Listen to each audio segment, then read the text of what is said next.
Ce sac vaut 207 343 €. Enfin, c'est pas vraiment son prix, mais c'est ce que cette création m'a rapporté en plus de 2 ans. Un modèle que j'ai imaginé dans ma chambre avec des chutes de cuir à l'époque, et qui depuis a dépassé les 1000 ventes, dans 11 pays différents. Il a voyagé partout dans le monde, des États-Unis jusqu'au Japon.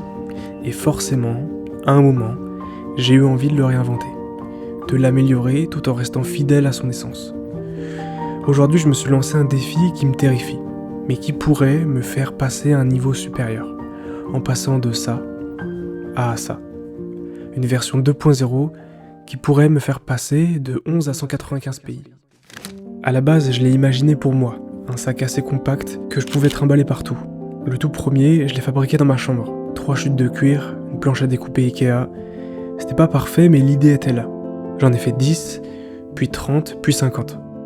Et sans trop comprendre, j'avais lancé ce qui allait devenir la collection TK. Le nom vient du latin TK. Ça veut dire enveloppe, boîte. Un truc qui contient, qui protège. Ça me parlait bien. Alors j'ai décliné le format. Un peu comme une langue que je commençais à parler. TX, c'est la version horizontale. TY, la version verticale. TD, la double. Et TN, la nano. Et sans m'en rendre compte, j'avais créé une espèce de grammaire. Un langage. Une collection, mais à ce moment-là, je savais même pas que c'était une collection. Alors j'ai lancé d'autres petits projets entre-temps, mais tout m'a toujours ramené à elle, la fameuse TX. Vendredi 17 mai, 9h37. J'étais à l'atelier, à la base je devais juste passer voir. Et puis j'ai eu envie de fabriquer une pièce moi-même, comme à l'ancienne. Parce qu'aujourd'hui je travaille main dans la main avec un atelier qui a plus de 20 artisans, donc forcément je fabrique plus. Et là je me suis revu dans ma chambre 2 ans plus tôt, à découper des chutes de cuir sur la planche Ikea. Et je me suis dit, attends, 2 ans et demi après, et j'ai fait qu'une collection.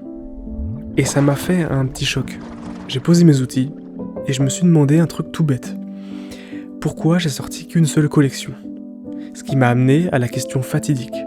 Si demain, j'en vends 10 000 pièces de ce sac TX, est-ce que je serais fier de ce que je propose ? Et la réponse était non. Pas dans le sens dramatique, pas une crise existentielle, juste un signal qui m'a fait réagir. Pour que je passe à la suite, proposer une nouvelle collection, je me dois d'aboutir à la version initiale. Pas besoin d'en faire plus, il fallait juste faire mieux. Mieux dans le cuir, mieux dans l'usage, mieux dans les détails. Du coup, j'ai repris tout ce que j'avais. J'ai écouté les retours, relu les messages, envoyé un petit sondage aux clients fidèles, j'ai regardé ce qui marchait le mieux, ce qui coinçait. Et petit à petit, j'ai vu ce que je ne regardais pas, identifier ce que je devais changer. Pas pour tout recommencer, mais juste pour aller plus loin. C'est comme ça qu'est née la TX 2.0, qu'on peut appeler officieusement entre nous. Alors j'ai repris tout depuis le début. J'ai commencé par la boucle, je voulais quelque chose de plus lourd, plus stable. Un truc qui tient bien, qu'on sent bien en main. Et petit à petit, j'ai revu tous les détails, même les rivets. Aujourd'hui, toute la bouclerie est en acier. C'est pas un truc qu'on remarque forcément, mais au poids et au toucher, c'est ce qu'on ressent en premier. Ensuite, il y a eu le cuir. J'en parlerai dans une prochaine vidéo, parce que j'ai mis des semaines à trouver le cuir parfait. J'ai cherché en France, en Italie, en Espagne, en Asie, en Inde aussi. Et c'est un cuir de Pologne qui est devenu une évidence pour moi. Je suis tombé sur ce croupon en tannage végétal, un cuir ferme, certifié par le centre technique du cuir, épais mais précis. Quand je l'ai touché, je savais que c'était lui. Mais le plus compliqué, c'était le patron. Parce qu'à la base, ce sac, il était pensé comme une pochette. Et là, je voulais y intégrer une sangle en cuir assortie, qui soit détachable, réglable et qui fonctionne pour tout le monde, que tu fasses 1m55 ou 1m90. Et là, franchement, j'ai un peu galéré. J'ai dû tout repenser. Parce que c'était plus juste une évolution, c'était un nouveau produit. J'ai bossé avec l'atelier pour finaliser la production, et le jour où j'ai reçu les premières pièces, je les ai assemblées moi-même pour bien checker tout, et là, c'était incroyable. C'est exactement ce que je voulais faire.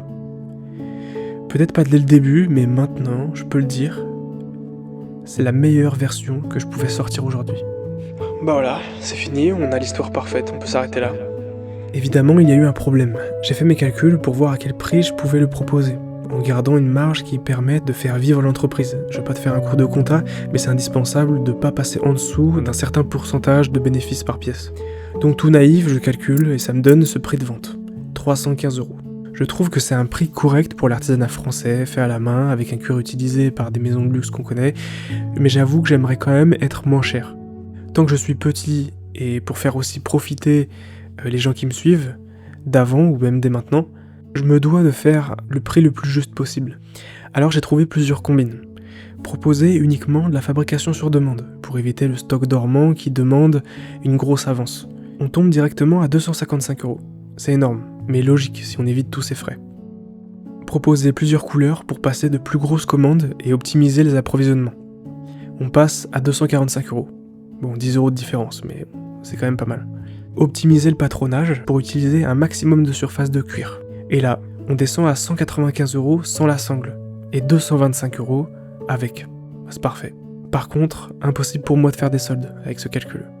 Mais ça me va. Ça me dérange pas.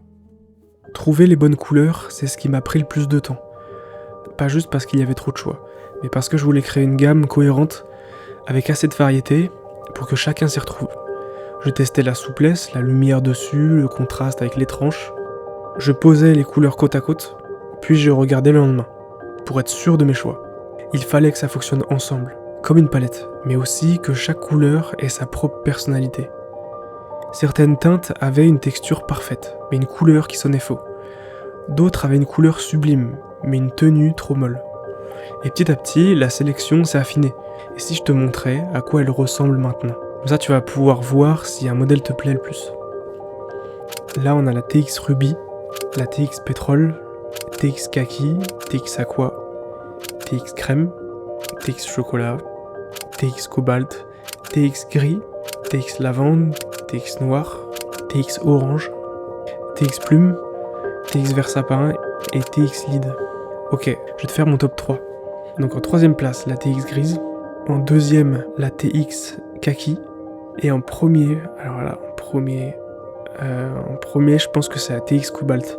En fait, ça dépend des tenues, c'est ça qui est trop bien, c'est qu'il y en a vraiment pour tout le monde. Et ça, c'est vraiment cool. Je pense que j'ai réussi à faire ça, à faire en sorte que tout le monde s'y retrouve. Je sais pas exactement où ça va me mener, mais ce que je sais, c'est que j'ai envie de continuer de créer. Je veux pas devenir une machine à produire, je veux pas grossir pour grossir. Je veux juste continuer à faire des objets qui me ressemblent, en petite quantité, avec les valeurs que je défends. Même si le succès de la TX a été au-delà de mes attentes, et que la première et seule collection qui existe de Paternoster permet de faire vivre l'entreprise, je veux pas que ça m'empêche de continuer à prendre des risques, que ça me paralyse pour la deuxième collection. Je veux que chaque collection, chaque concept, me donne une bonne raison de revenir.